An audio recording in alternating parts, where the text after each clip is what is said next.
In this session, I want to demonstrate how we can use ByteArmor to compare the SQL historical performance, and if you make some changes through some tuning strategies, what is the impact of that change and how fast the SQL has run compared to the previous run. So in your environment, you may have 50 bad long running SQLs, and they are taking an hour, 2 hours, 3 hours, and you did go through the process of doing performance tuning on those SQLs.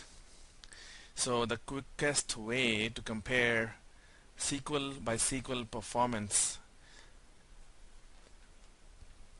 is to come down and use this ByteArmor tool. Go to the DBA section, go to health check section. There are thousands of reports. I'm going to walk you through a specific section here, and go to think back database analysis. Go down to the SQL ID performance history details. When you click on that, it is going to ask you a SQL ID. In Oracle, every SQL that is unique has its own unique SQL ID value. So before you come to this stage, you should know what is your bad SQL, right? So what we can do, we can go to this AWR hourly SQL 7-day SQL details report, and it will basically go back in time based on the data that is saved in your AWR tables, which is your Oracle's automatic workload repository tables, and it will summarize the time spent, row processed. And I said time spent, it is broken down into IO time spent, CPU consumed, and cluster weights, application weights, and also the time it took to finish the SQL, also called elapsed time. So if you run one SQL for 1 second 100 times, the overall elapsed time per SQL is 1 second, but the total elapsed time is 100 seconds, just to give you an idea. So all these things will be shown here. Now once the report comes back, you will see a lot of rows here, and you will see a lot of columns here as well. So what you need to do is scroll to the right side and look for rows processed. If you see a lot of data here, you can double click or single click on any of the column names here, which will automatically sort the values, as you can see here. And the next analysis, what we are discussing, is performance comparison before and after the change has taken place. So for that case, you will select the worst SQL based on number of rows processed, or based on what I was saying. Let me go back. Is the elapsed time, right? How much time it has taken. So just for sake of example, we will pick this first SQL here based on what is running right now. It has processed 200,000 rows, and this is the SQL ID, right? So once you have that SQL ID identified for all the bad SQLs based on the time frame, the snapshots are typically done every hour. The client may have changed that value to 10 minutes or 20 minutes. So it is 1 hour right now, and I can show you that later how it is done. But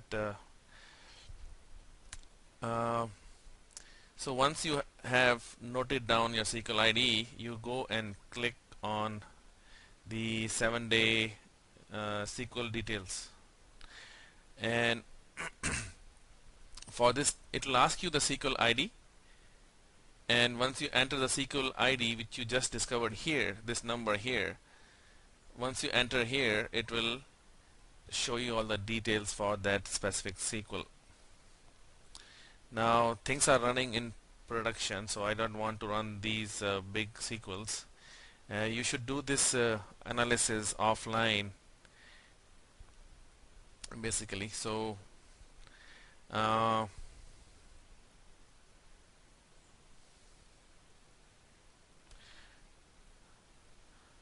one SQL I found out during this analysis was doing 10 million updates.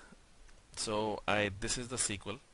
So I hard-coded this SQL value. So what I can do is Control A, Control C, and I can just run it here as well if you want. And now the same SQL is running behind the scene in this tab, with the exception it is going to ask you the SQL ID value.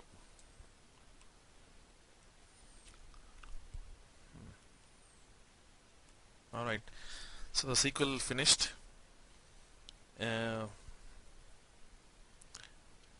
this is what I was talking about: begin time, end time. So your client situation is known to you, and you know what time what is running by default. You say between 9 p.m. to 12 a.m.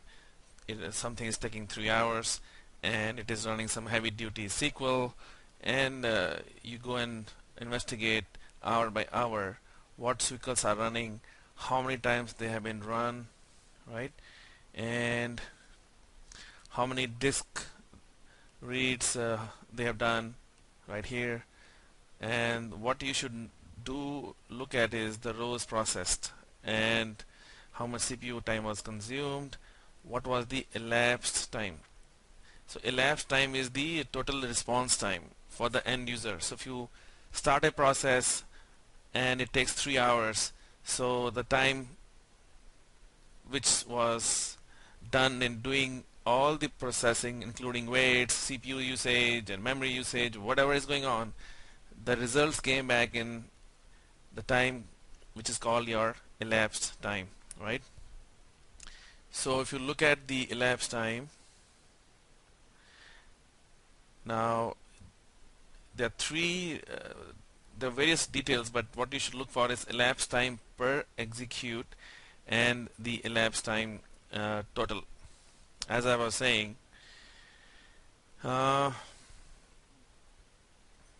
let us do this analysis here. Let's take the number of rows. We have found that we have two statements which are pretty much close to the number of rows processed, and this is the SQL ID.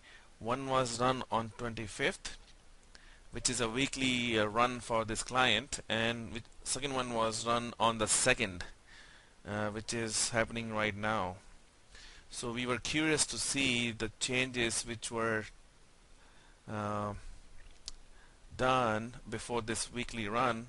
Are they making any effect to the underlying response time or the elapsed time? So keep your eye on that. They're all same SQL IDs, but some of them may be run daily, some of them weekly, and look also at the time also, right? So we are comparing the first two values. One on 25th it was run, and one it was run on the 2nd.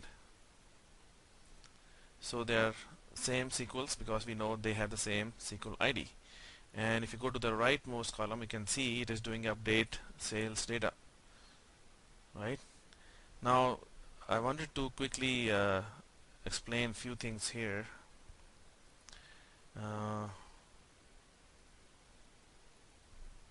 Alright, so the first column is on the 2nd of May, which is after we made the change, and the one on 25th is before the change. Now let's compare the values here.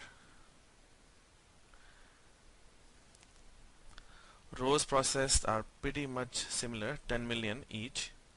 Remember, the first row is second row is 25th.